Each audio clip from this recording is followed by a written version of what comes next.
नमस्कार. Gita T Swati James या माझ्या चॅनलमध्ये आपणा सर्वांचं मनपूर्वक स्वागत. मंडळी, आजच्या व्हिडिओला सुरुवात करताना मी पहिल्यांदा एक विनोद सांगणार आहे. कळलं मला तुमच्या डोक्यात हे चाललंय ना की विनोद कशाला, तर नुसता विनोद नाहीये हा. आता फॉरवर्डेड मेनी टाइम्स व्हॉट्सअपवर बराच फिरणारा विनोद आहे.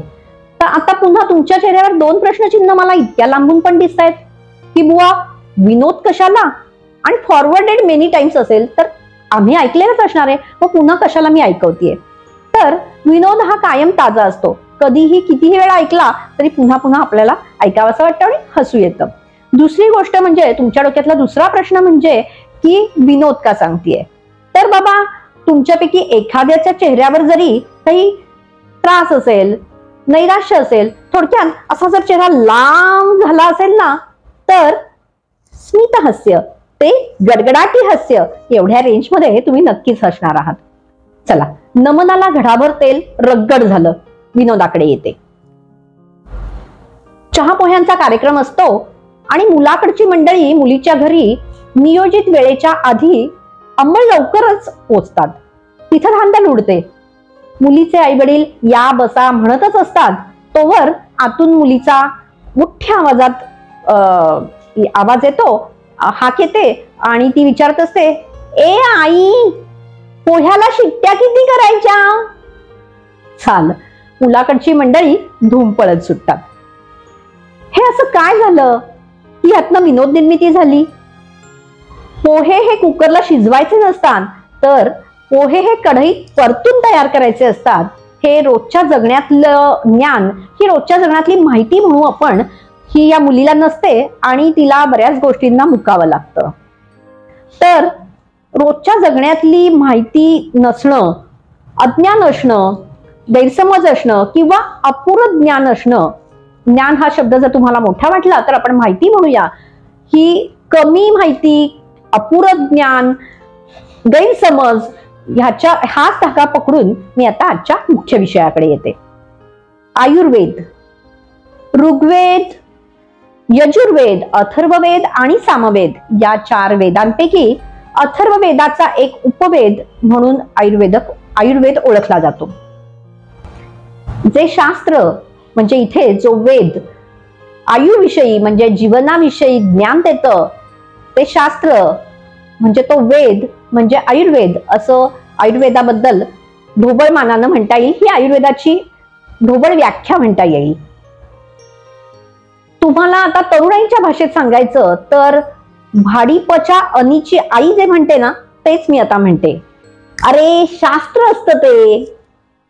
तर या शास्त्राची अधिकारी असलेल्या, या शास्त्राचं ज्ञान घेतलेल्या, अभ्यास केलेल्या एका व्यक्तीकडून, अधिकारी व्यक्तीकडून आपण या आयुर्वेदाची माहिती आज जाणून घेणार आहोत. ही माहिती संपूर्णपणे जाणून घेण्यासाठी हा व्हिडिओ शेवटपर्यंत नक्की पहा. ओळख नवदुर्गांची या मालिकेअंतर्गत आजची आपली पाहुणी आहे वैद्य सौ अपूर्वा गौरव पाटणकर. अपूर्वा, तुझं या कार्यक्रमात अगदी मनापासून स्वागत. धन्यवाद. अपूर्वा ही शुद्ध आयुर्वेदिक चिकित्सा करणारी डॉक्टर म्हणजेच वैद्य आहे आणि गेली 5 वर्ष अपूर्वा या क्षेत्रात काम करते. अपूर्वा, सुरुवातीलाच मला तुला एक विचारायला असं आवडेल की तुझं क्वालिफिकेशन काय आहे. मी BAMS आधी पूर्ण केलं, म्हणजे bachelor of Ayurveda medicine and surgery. बर. आणि त्याच्यानंतर MD आयुर्वेद केलेलं आहे आणि शिवाय certificate course in making Ayurvedic beauty products. ह्याच्याबद्दल आम्हाला पुन्हा तुझ्याकडून माहिती घ्यायला तपशिलात आवडणारच आहे. ब्युटी प्रोडक्ट्स म्हटलं की येस. आणि शिवाय सर्टिफिकेट कोर्स इन गर्भसंस्कार. हो, अरे वा, भारी. आणि शिवाय पुष्प औषधींचा सुद्धा अभ्यास मी केलेला आहे. वा वा वा, बरंच काय काय केलंयस. म्हणजे अपूर्वा, आयुर्वेद म्हणजे काय असं जर आम्ही खोलात शिरून थोडी माहिती घ्यायची म्हटलं तर तू आम्हाला या प्रांताची सफर नक्कीच घडवून आणशील. तर थोडक्यात आयुर्वेद म्हणजे काय सांगशील. जसं मगाशी तुम्ही म्हणलात की आयुर्वेद हे एक शास्त्र आहे. हो, तर ते खूप बरोबर आहे की आयुर्वेद हे शास्त्रच आहे आणि त्याकडे शास्त्रीय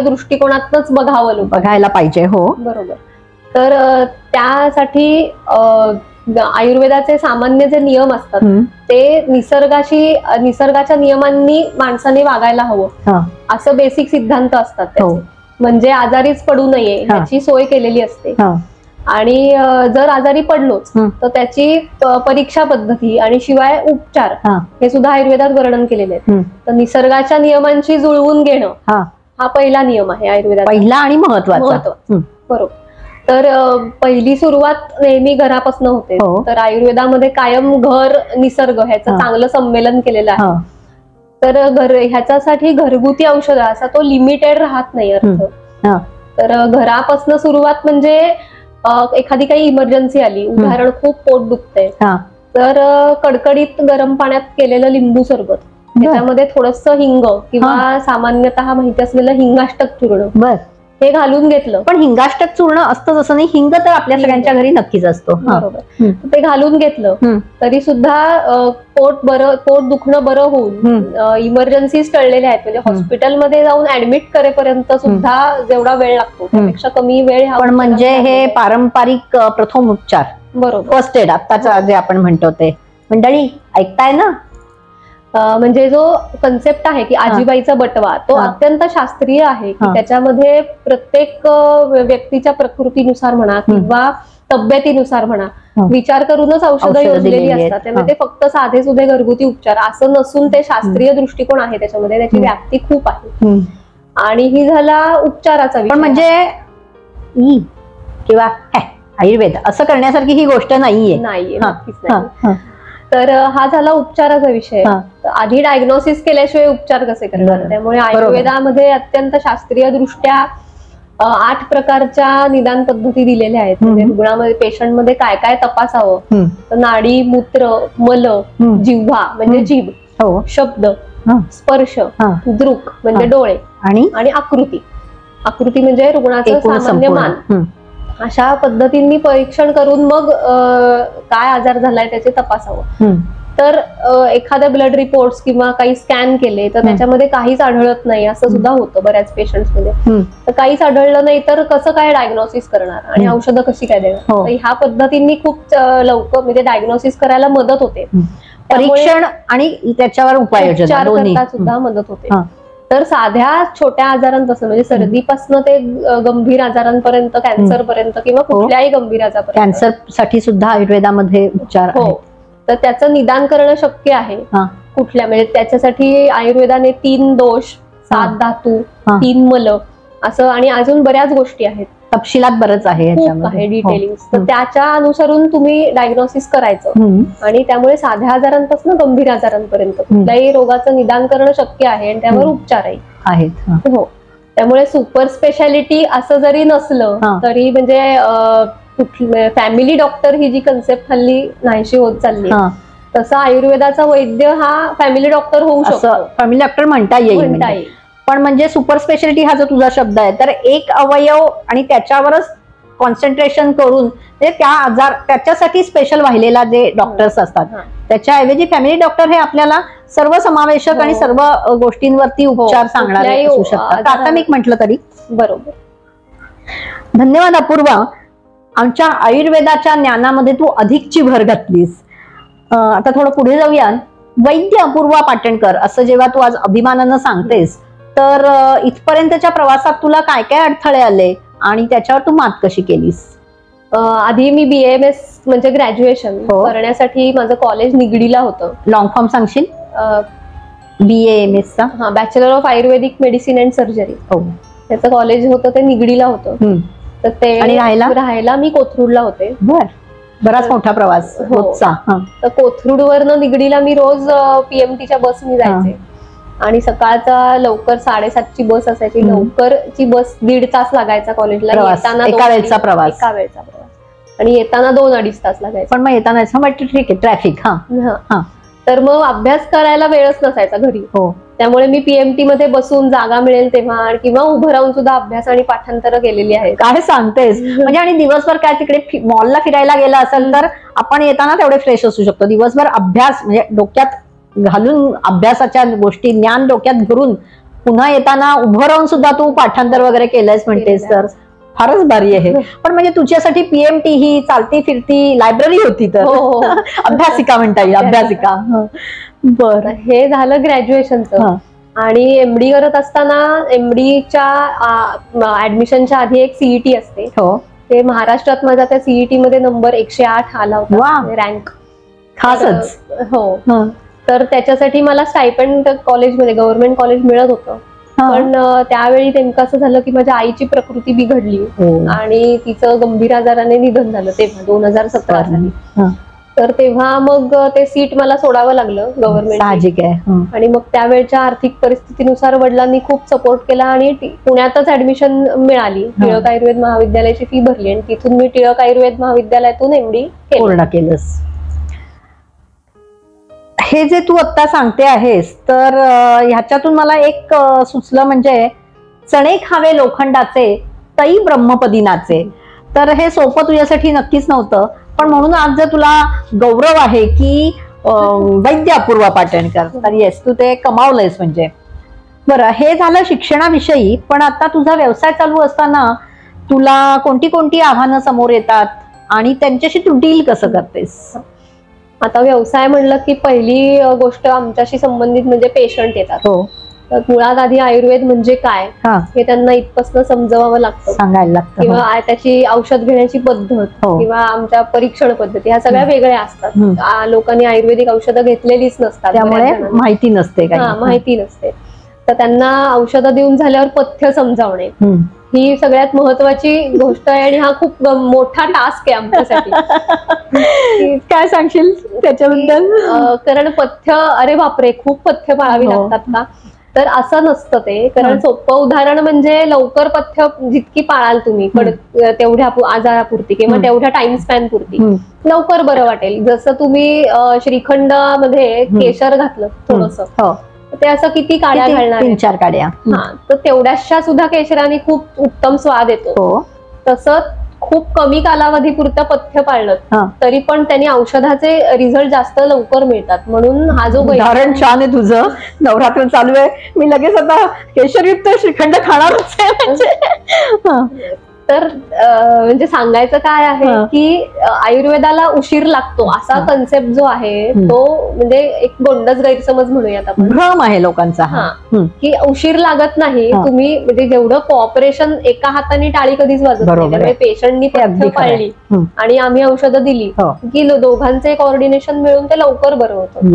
त्यामुळे औषधावरची डिपेंडन्सी पण कमी होते, त्यामुळे रिझल्ट लवकर मिळतात. अपूर्वा, पेशंटच्या कलाकलानं घेतेस, त्यांचा इतका विचार करतेस, इतकी आत्मीयता आहे तुला, तर हे ऐकून छान तर वाटलंच मला. पण आता इथे पुढे मला सांग की तुझ्या व्यवसायाचं स्वरूप कसं आहे? माझा दवाखाना जो आहे तो शास्त्री रोडला आहे. म्हणजे कुठे? शास्त्री रोड म्हणजे नवी पेठेत. पुण्यामध्ये नव्या पेठेत, म्हणजे नवी सदाशिव म्हणतात, म्हणजे पुण्याचं अगदी मध्यवर्तीच आहे तुझं हे दवाखान्याचं ठिकाण. येस, मंडळी ऐकताय ना? तिथे दवाखाना आहे. तिथे व्यवसायाचं स्वरूप म्हणजे एक तर पेशंट असतात, म्हणजे तपासून औषधं देणं, शिवाय मी बाकीचे पण प्रोडक्ट्स, ब्युटी प्रोडक्ट्स करते. आणि त्याच्यासोबत दिवाळीसाठी अभ्यंग तेल किंवा सुगंधी साबण, सुगंधी उठणं हे पण करतेस? हे पण करते. तर आता अजून तू ह्याच्यामध्ये ते स्वेदन वगैरे काय काय सांगणार होतीस, ते काय काय होतं? ते असं आहे की पेशंट तपासल्यानंतर त्याला जी काय गरज आहे, म्हणजे फक्त औषधांनी बरं होणार आहे का पंचकर्म पण करावी लागणार आहे, तर त्याच्यासाठी फुल बॉडी मसाज म्हणजे स्नेहन आणि स्टीम म्हणजे स्वेदन, आणि त्या प्रकृती किंवा रोगानुसार जशी गरज असेल त्याप्रमाणे पंचकर्म सुद्धा आहे तुझ्याकडे, सगळं केलं जातं. आणि आता तुझ्याकडे प्रत्यक्ष येणं प्रॅक्टिकली जर शक्य नसेल तर त्याच्यासाठी काय? मी फोन कन्सल्टेशन पण करते. पण म्हणजे फोनवरनं माहिती घेणार सगळी, आणि औषधं मग कुरिअर करता येतात त्यांना. आपली कुरिअर सुद्धा सोय उपलब्ध केलेली आहे. मंडळी, ह्याच्यातून असा अर्थ आहे की तुम्ही पुण्याच्या पंचक्रोशीत असाल तर जरूर स्वतः प्रत्यक्ष इथे येऊन अपूर्वाच्या दवाखान्यात तिची भेट घेऊ शकता. तिचा कॉन्टॅक्ट नंबर मी तसाही तुम्हाला देणारच आहे डिस्क्रिप्शन मध्ये. आणि आणखी एक महत्वाची गोष्ट की ती फोनवरनं आणि कुरिअरच्या माध्यमातून सुद्धा तुमच्यापर्यंत पोहोचू शकतात तिची औषधं. तर तुम्ही कोणत्याही म्हणजे कोणत्याही गावचे असा कोणत्याही राज्यातले असा, अगदी परदेशात असला तरी सुद्धा अपूर्वा एका पायावर तयार आहे तुम्हाला सेवा देण्यासाठी. तर आता म्हणजे ह्या दोन्ही गोष्टींची तुम्ही मनाशी नोंद घेतलेलीच आहे. प्रत्यक्ष या किंवा फोनवरून कन्सल्टेशन आणि कुरिअरनं औषधं तुमच्यापर्यंत पोहोचणं. आता तू हे जे सांगितलं स्नेहन, स्वेदन, पंचकर्म, तर ह्याचा अर्थ असा आहे की म्हणजे 2 मिनिटाला एक पेशंट असं होऊ शकत नाही. तर तुझ्याकडे प्रत्येक पेशंटला बऱ्यापैकी वेळ द्यावा लागतोय तुझ्या या प्रॅक्टिसमध्ये. तर तू कुटुंबाला कसा म्हणजे घरच्या आघाडीवरती कसा सपोर्ट आहे तुला, म्हणजे तू कुटुंबाला कसा वेळ देतेस, किंवा हा प्रश्न उलट अर्थी पण घेऊ शकतो की कुटुंब तुला कसं सपोर्ट करतं. मी एकत्र कुटुंबात राहते. माहेरी पण एकत्र कुटुंब होतं, इथेही आहे, त्यामुळे त्याची सवय होती मला. बरोबर. आणि आता मला म्हणजे सासू सासरे, दीर जाऊ, त्यांचा मुलगा, आम्ही दोघं आणि आमचा 2.5 वर्षाचा मुलगा ईशान, असे सगळे 8 जणांची एकत्र कुटुंब आहे. 8 जणांचं. ते सगळी जण मला सगळ्या पद्धतीने यथाशक्ती सपोर्ट करतात. हे भारी आहे. हो, आर्थिक, नंतर घरात सुद्धा म्हणजे सगळी कामं आम्ही वाटून करतो. पण मग आर्थिक म्हणजे कशा अर्थी म्हणतेस? क्लिनिकचा सेटअप करून देणं सुरुवात आहे. आणि घरात सगळी कामं आम्ही वाटूनच करतो. शिवाय मला जेव्हा जास्त पेशंट असतील तेव्हा ईशान म्हणजे बाळाला सांभाळणं किंवा अशा सगळ्या पद्धतीत सगळी जण मदत. तू वाटून घेतात, वाटून कामं घेतो म्हटलीस, त्याच्यातच सगळं आलं. एकमेका सहाय्य करू अवघे धरू सुपंथ. बरं, घरातल्यांचा तुला सगळ्यांचा उत्तम सपोर्ट आहे, तुम्ही सगळे मिळून सगळं सांभाळता घरच्या आघाडीवर, हे तू म्हणालीस. पण संसार रथाची 2 चाकं असतात, तर दुसऱ्या चाकाचं काय, म्हणजे तुझ्या मिस्टरांचा तुला कसा सपोर्ट आहे, ते काय करतात आणि ते तुला कशी मदत करतात किंवा पाठिंबा कसा आहे त्यांचा तुझ्या व्यवसायाला? माझे मिस्टर म्हणजे गौरव पाटणकर, ते IT कंपनीत आहेत आणि त्यांचा सगळ्याच गोष्टीमध्ये चांगला पाठिंबा, सपोर्ट असतो. म्हणजे मला काय एखादा प्रोडक्ट करायचा आहे तर त्याच्यासाठी माझा प्रॉडक्ट म्हणजे ब्युटी प्रोडक्ट, दिवाळीसाठी आता अभ्यंग तेल. ते ब्युटी प्रोडक्ट्स म्हणजे तू सुरुवातीला जो कोर्स केलायस म्हणालीस त्याच्याबद्दल? म्हणजे certificate course in making Ayurvedic beauty products असा कोर्स केलाय. त्यामुळे तू ब्युटी प्रोडक्ट्स घरी आयुर्वेदिक तयार करते? दवाखान्यातच करते. बर. तर त्यासाठी किंवा आता दिवाळीसाठी अभ्यंग तेल म्हणा किंवा उठणं म्हणा, ह्यासाठी लागणारं रॉ मटेरियल, पॅकेजिंगचं सामान किंवा लेबलिंग, प्रिंटिंग, ह्या सगळ्यामध्ये ते वेळ देऊन मला मदत करतात. आणि शिवाय एखाद्या वेळी पेशंट जास्त असतील तर आमच्या मुलाला ते बघणं किंवा त्याच्याशी खेळणं, असं माझे मिस्टर व्यवस्थित वेळ देतात क्लिनिकसाठी मला. आता ह्याच्यात 2 गोष्टी आहेत. एक, तू म्हणालीस की तुझे मिस्टर तुला मदत करतात, हे झालंच. पण आता तू तुझ्या बोलण्यामध्ये उठणं आलं, तर मंडळी दिवाळीचं उठणं एवढ्यापुरतं सीमित झालेलं हे जे आहे, तर ते तसं नाहीये. त्याच्याबद्दल अपूर्व आपल्याला सांगेलच. पण नवरात्र, आता आपण हा एपिसोड करतोय हा नवरात्रातला आहे आणि ह्याच्यानंतर लगेच दिवाळी येते. त्यामुळे दिवाळीत उठणं, तू परवा मला फोनवर म्हणालीस अपूर्वा की आता तुझ्याकडे 500 गिफ्ट बॉक्सेसची ऑर्डर होती म्हणून, ते काय आहे ते एक सांगशील? आणि दुसरं म्हणजे उठणं हे फक्त दिवाळीपुरतं सीमित झालंय, तर त्याच्याबद्दल एक सांगशील आम्हाला? दिवाळीसाठी जे आपण अभ्यंग तेल किंवा उठणं वापरतो तसं नाहीये, ते वर्षभर सुद्धा वापरलेलं. म्हणजे आयुर्वेदाच्या दृष्टिकोनातनं रोज सकाळी आंघोळीच्या आधी ते अभ्यंग करणे. पण अभ्यंग म्हणजे तिळाच्या तेलांनी मालिश करून रगडून चांगलं, त्याच्यानंतर उठणं लावून आंघोळ करणे. पण ते थंडीत बेस्ट असतं, उन्हाळ्यात वापरणे असं काही नाही ना? म्हणजे मी विचारतीये, म्हणजे माझ्यासाठी आणि सगळ्या प्रेक्षकांसाठी वर्षभर वापरणं उत्तम आहे. हो, वर्षभरच वापरू. आणि ते गिफ्ट बॉक्सेस त्याच्यामध्ये आता अभ्यंग तेल, उठणं आणि साबण असा एक कॉम्बो पॅक आहे.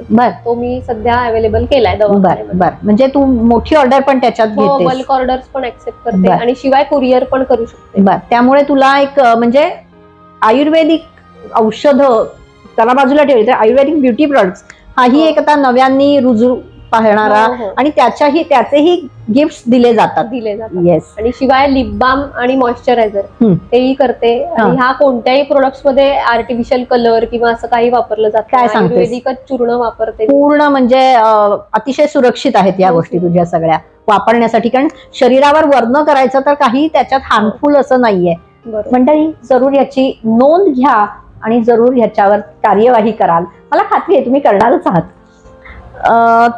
थोडस मागे जाते की तुझे मिस्टर तुझा व्यवसाय इतका सिरियसली घेतात आणि तुला सर्वतोपरी या तुझ्या ब्युटी प्रोडक्टच्या पॅकिंग वगैरे तू म्हटलीस ते करतात, ते ऐकून मला खरंच म्हणजे एक्स्ट्राऑर्डिनरी वाटतंय की IT-तल्या माणसाला कसं एक गर्व असतो म्हटलं तरी चालेल, किंवा मी म्हणजे कोण, किंवा सदैव 24 तास त्या लॅपटॉपमध्ये रोजची नित्य अनेक सोडली तर लॅपटॉप आपला सतत समोर, नाही तर फोन मोबाईल, कारण ऑफिसच्या सरळ त्यांचं चालूच असतात ना दिलेली काय प्रोजेक्ट, त्यामुळे पण तरी त्यातनही वेळ काढून ते तुला मदत करतात. हे ऐकून खरंच एक्स्ट्राऑर्डिनरी आहेत. म्हणजे आता मला इथे एक ह्याला अनुरूप असं गाणं आठवलंय, मला वाटतं गूंज उठी शहनाई मधलं आहे.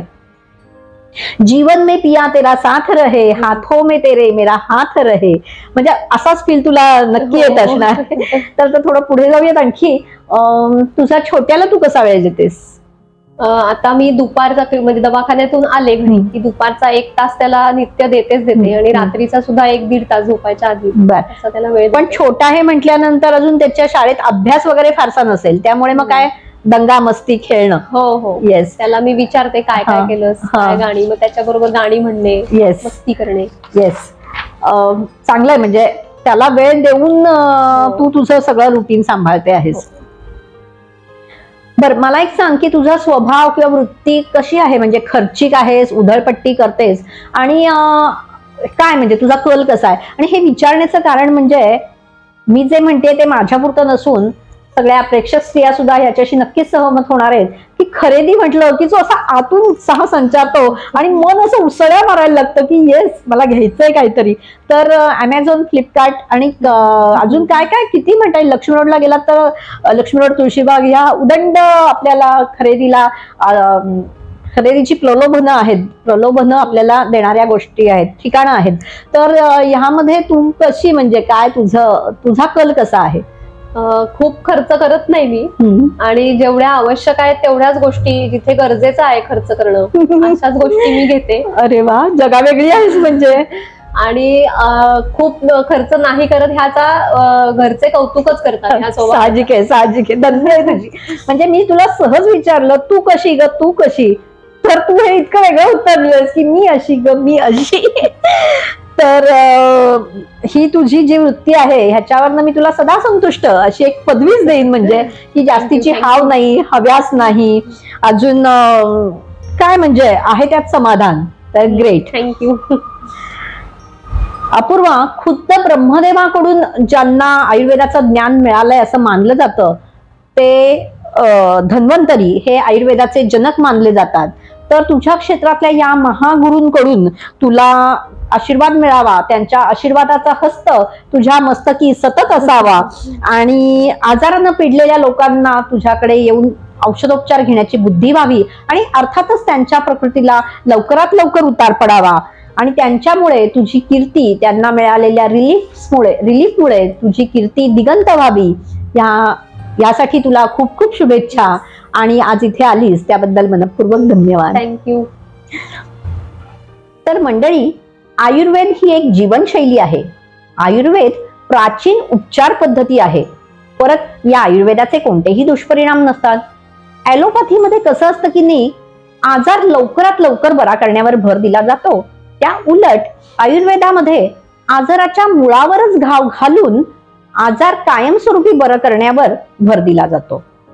आणखीन आयुर्वेदाबद्दल काय सांगायचं, तर आज पाश्चिमात्य देश सुद्धा आयुर्वेदाकडे वळताना आपल्याला दिसतात.